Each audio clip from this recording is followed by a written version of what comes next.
अभी से कुछ समय पहले धरती के काफी करीब एक ब्लैक होल डिटेक्ट किया गया है, जिसको लेकर वैज्ञानिकों के बीच हड़कंप मचा हुआ है। क्योंकि हम सब जानते हैं कि ब्लैक होल का दूसरा नाम ही तबाही होता है और ब्लैक होल सभी चीजों को निगल लेता है। तो क्या अब हमारा अंत नजदीक है? चलिए जानते हैं आज की इस वीडियो में। वैज्ञानिकों ने साल 2022 जून के महीने में ये डिटेक्ट किया कि एक ब्लैक होल है जिसका नाम है J1144। ये अब तक का सबसे तेजी से बड़ा होने वाला ब्लैक होल है और बहुत ही तेजी से अपने आसपास के मैटर को अपने अंदर समा रहा है और तेजी से बड़ा भी हो रहा है।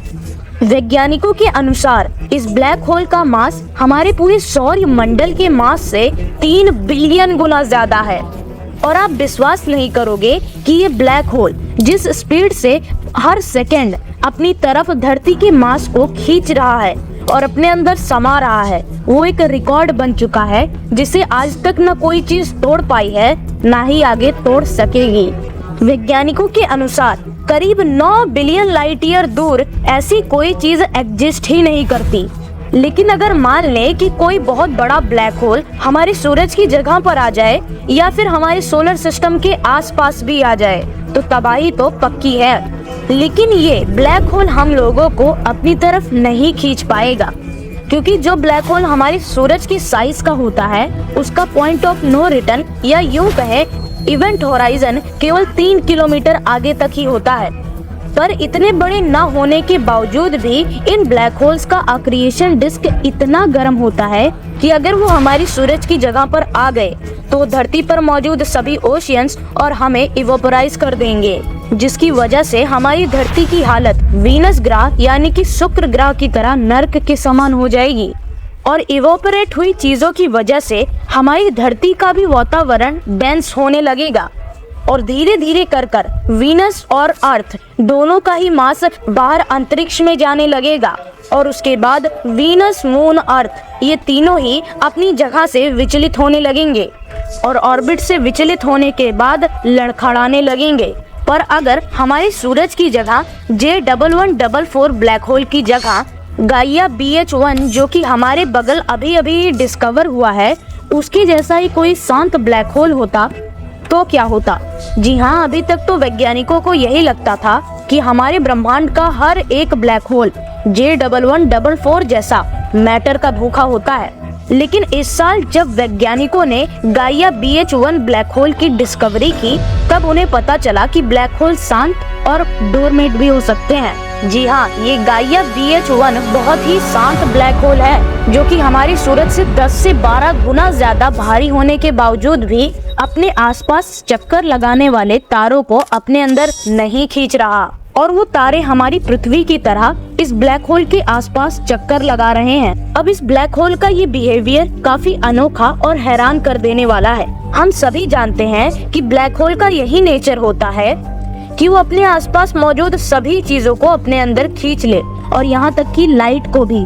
लेकिन शायद सभी ब्लैक होल ऐसे नहीं होते, जिसकी वजह से इस ब्लैक होल ने वैज्ञानिकों को आश्चर्यचकित किया हुआ है। लेकिन इससे भी ज्यादा आश्चर्यजनक बात यह है कि ये ब्लैक होल हमेशा से ही हमारी धरती के बहुत करीब रहा है, लेकिन आज तक हमें इस ब्लैक होल के बारे में नहीं पता चल पाया। ये ब्लैक होल हमारी धरती से इतना ज्यादा करीब है कि अब तक का खोजा गया हमसे सबसे करीबी ब्लैक होल V616 मोनोसेटेरियस से भी ये 3 गुना ज्यादा करीब है। ये गाइया BH1 ब्लैक होल हमसे सिर्फ 1600 लाइट ईयर दूर है। क्या आप इस चीज की कल्पना कर सकते हैं कि इतने दिन से हमारे बहुत करीब ही एक ब्लैक होल छुपा बैठा था जिसके बारे में हमें पता नहीं चला और हमने हमसे अरबों लाइट ईयर्स दूर ब्लैक होल को खोज कर निकाला। कितनी अजीब बात है ना ये। और इस ब्लैक होल के डिटेक्ट होने के बाद तो अब ये भी लग रहा है कि ऐसा हो सकता है कि इससे भी बहुत ज्यादा करीबी पर कोई ब्लैक होल मौजूद हो हमसे,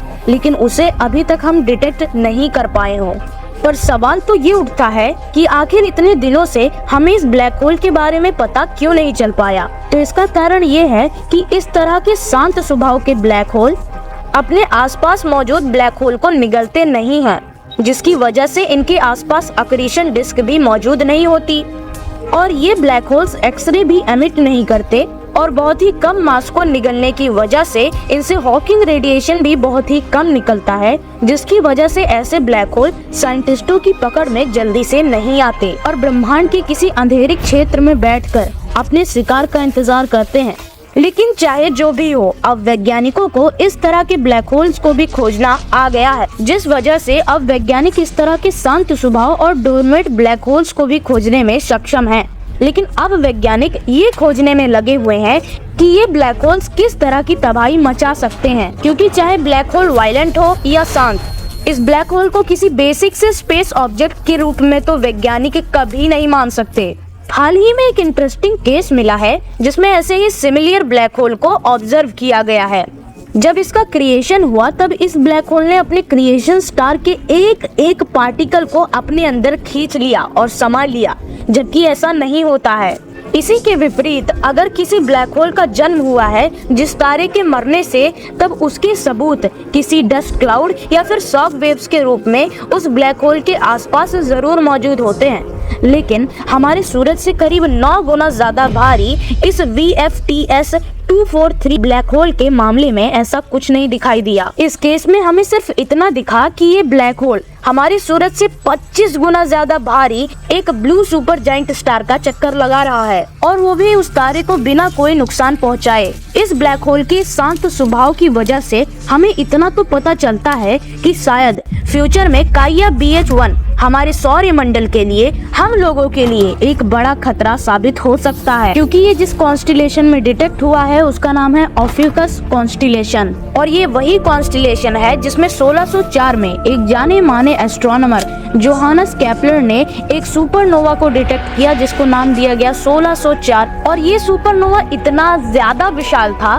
कि इसे आप धरती से बिना किसी टेलीस्कोप के देख सकते हो, यानी कि ये हमसे इतना ज्यादा करीब है, और इससे ज्यादा खतरनाक क्या हो सकता है। और उसके बाद एक और इम्पोर्टेंट बात कि इस ब्लैक होल के इर्द गिर्द चक्कर लगा रहे तारे की दूरी हमारे सूरज और धरती की जैसी ही है, यानी कि इन दोनों के बीच का डिस्टेंस लगभग 1 AU है।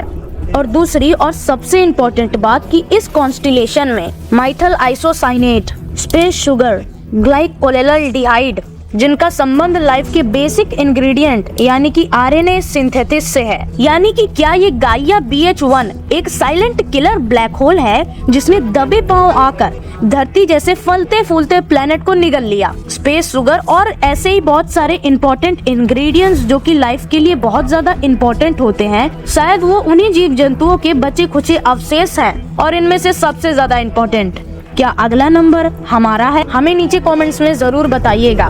तो बस आज की वीडियो में इतना ही। मिलता हूँ मैं आपसे किसी और वीडियो में किसी और नए टॉपिक के साथ। तब तक के लिए जय हिंद।